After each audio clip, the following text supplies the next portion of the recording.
দর্শক, ভেনেজুয়েলায় মার্কিন সামরিক অভিযান নিয়ে কিছুক্ষণ আগে চ্যানেল 24-এর সাথে কথা বলেছেন জাহাঙ্গীরনগর বিশ্ববিদ্যালয়ের আন্তর্জাতিক সম্পর্ক বিভাগের শিক্ষক শাহাব খান। এ বিষয়ে তার বক্তব্যটি শুনবো এখন আমরা। যে হামলাটি হয়েছে সেটার মূল যুক্তিটা মার্কিনিরা বলেছে যে ড্রাগ রিলেটেড, অর্থাৎ ওয়ার অন ড্রাগ।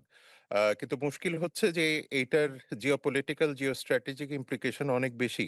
কারণ এখন দেখা যাবে যে ইউনাইটেড নেশনস থেকে শুরু করে যে জোটগুলি আছে তাদের উপর একটা বড় প্রেশার হবে।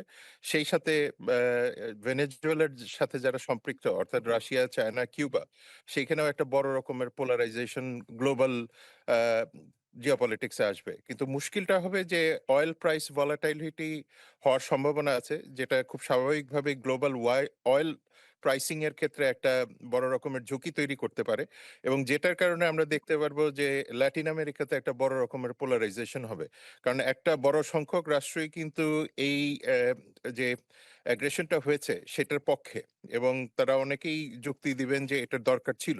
কিন্তু অন্যদিকে যদি দেখা যায় যে এই নিকটবর্তী রাষ্ট্র যেগুলি আছে, ভেনেজুয়েলা, তাদের মধ্যেও কিন্তু একটা সিকিউরিটি অ্যাংজাইটি তৈরি হয়েছে, এবং সেই সিকিউরিটি অ্যাংজাইটির কারণে বড় রকমের ঝুঁকির তৈরি হবে, যেটা জিওপলিটিক্যালি। আর খুব গুরুত্বপূর্ণ যেটা, যে মাইগ্রেশনের ক্ষেত্রেও আমরা একটা বড় রকমের রেফিউজি মুভমেন্ট বা ইন্টারনাল ডিসপ্লেসমেন্ট দেখতে পাবো, সেটাও কিন্তু ল্যাটিন আমেরিকার যে হিসাব নিকাশ আছে সেটাকে বদলে দিবে। সব মিলিয়ে এটার যে লং টার্ম এফেক্ট বা শর্ট টার্ম এফেক্ট, কোনোটাই আসলে ল্যাটিন আমেরিকার স্থিতিশীলতার জন্য সহায়ক না, এবং সেই সাথে যেসব দেশ আহ, তেল ইম্পোর্টিং, তাদের জন্য একটা ঝুঁকি তৈরি হয়েছে। যুক্তরাষ্ট্রের মূলত তিনটা গুরুত্বপূর্ণ দিক আছে এই ক্ষেত্রে। একটা হলো যে খুব স্বাভাবিকভাবেই দেখা যাচ্ছে যে ভেনেজুয়েলা, তার উপরে স্যাংশন থেকে শুরু করে সবকিছু দেওয়ার পরেও তার অর্থনীতিতে চীন, রাশিয়া এবং কিউবাকে কেন্দ্র করে এক ধরনের বলয় তৈরি হয়েছে। এটা দ্বিতীয় যেটা আছে, যে ভেনেজুয়েলার যে ভাস্ট রিসোর্সেস আছে, এবং আমরা এটা দেখেছি যে স্যাংশন দিয়ে শুরু হয়েছিল, এই রিসোর্সেস এর একটা ইমপ্লিকেশন আছে। আর থার্ড হলো যে মার্কিন যুক্তরাষ্ট্রের একটা বড় জিওপলিটিক্যাল ঘাঁটি যেটাকে বলা হয়, সেটার জন্য ভেনেজুয়েলাকে প্রয়োজন আছে।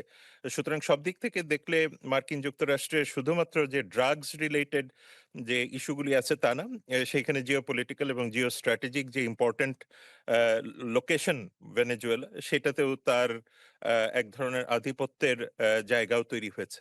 এইখানে আসলে অয়েলটা খুব গুরুত্বপূর্ণ, অর্থাৎ আপনার যে তেলের বিষয়টা আছে, এই যেহেতু ভেনেজুয়েলাতে ওয়ার্ল্ডের লার্জেস্ট প্রোভেন অয়েল রিজার্ভগুলির একটা, সুতরাং সেই ক্ষেত্রে এক ধরনের যদি ইকোনমিক্যালি বা মিলিটারিগতভাবে ভেনেজুয়েলার উপরে প্রেশার ক্রিয়েট করা যায়, সেটা মার্কিন যুক্তরাষ্ট্রের অভ্যন্তরীণ অর্থনীতির জন্য গুরুত্বপূর্ণ। কারণ এই ক্ষেত্রে ইনফ্লেশনের উপরে একটা প্রেশার কমে আসবে, এবং এই যে হাউস হোল্ড স্পেন্ডিং পাওয়ার যেটা আছে মার্কিন যুক্তরাষ্ট্রে, সেটাও কিছুটা ইমপ্রুভ করবে, যেটা তার ইন্টারনাল ইকোনমিকে শক্ত করার জন্য প্রয়োজন। আর এছাড়া দ্বিতীয় যে বিষয়টা আছে, যে ভেনেজুয়েলার উপরে স্যাংশন দেওয়া হলেও মাদুরো গভর্নমেন্টের সাথে কিউবা, রাশিয়া, ইরান, চায়নার সম্পর্ক ইমপ্রুভ করেছে, যেটা তিনি বাইডেন প্রশাসনের একটা বড় ফেইলিয়ার হিসেবে দেখাবেন।